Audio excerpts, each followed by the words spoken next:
hapon na naman. At ito ngayon si Happy, bago-bago, mahabol. At mukhang ayaw na magpaiwan. Mukhang napagod na sa papaantay kaya sasama na lang. Pero hindi pwede kaya hanggang dyan ka lang. Time check, 2:58 PM. At aarangkada na naman na mahigit kumulang kalahating oras na babiyahe sa kalsada. Sa kalsada ng buhay, minsan kailangan mo rin mag-U-turn para bumalik sa tamang direksyon. Lalo na pag naliligaw ka na ng landas.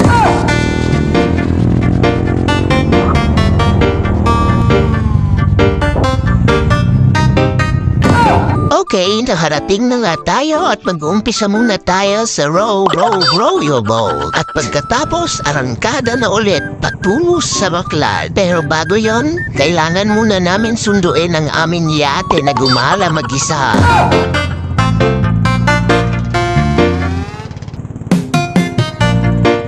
At siya dan, matapos namin sunduin, tuloy na ulit patungo sa Baklad.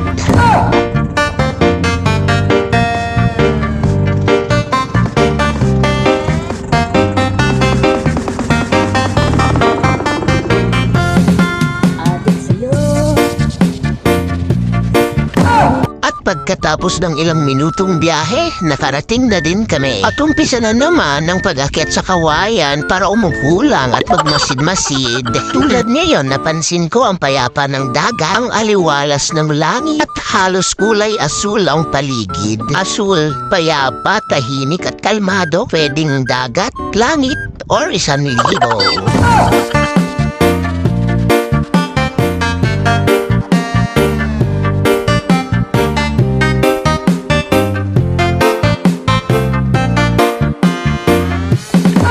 Tiyadaan, ito ang aming huli for today video. Pupunta muna pala kami mga pitbaklad. At wow, ang dami nilang huli.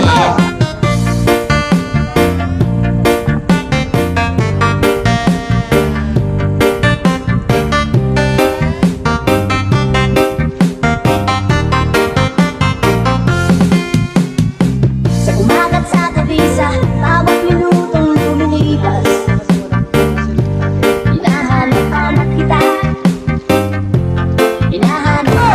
Pagkatapos namin mga pitbaklad, gogora na kami papunta sa aming tambayan. Dating daw stopover muna para maglinis ng bangka at ilagay ang mga isda sa sako. Napakaganda talaga dito, lalo na pag ganitong pahapon.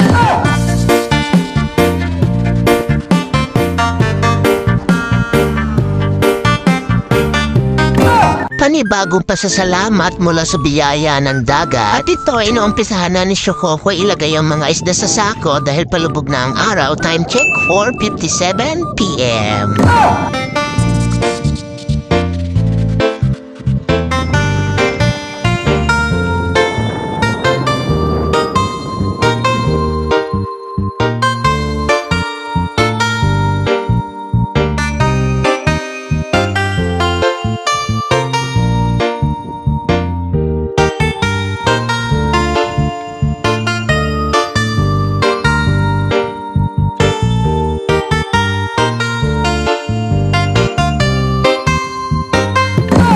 Nakaraos at natapos na naman ang trabaho ni Shokoko sa dagat at may pang-ulam pa. Time check, 5:18 PM at pauwi na kami. Thank you for watching.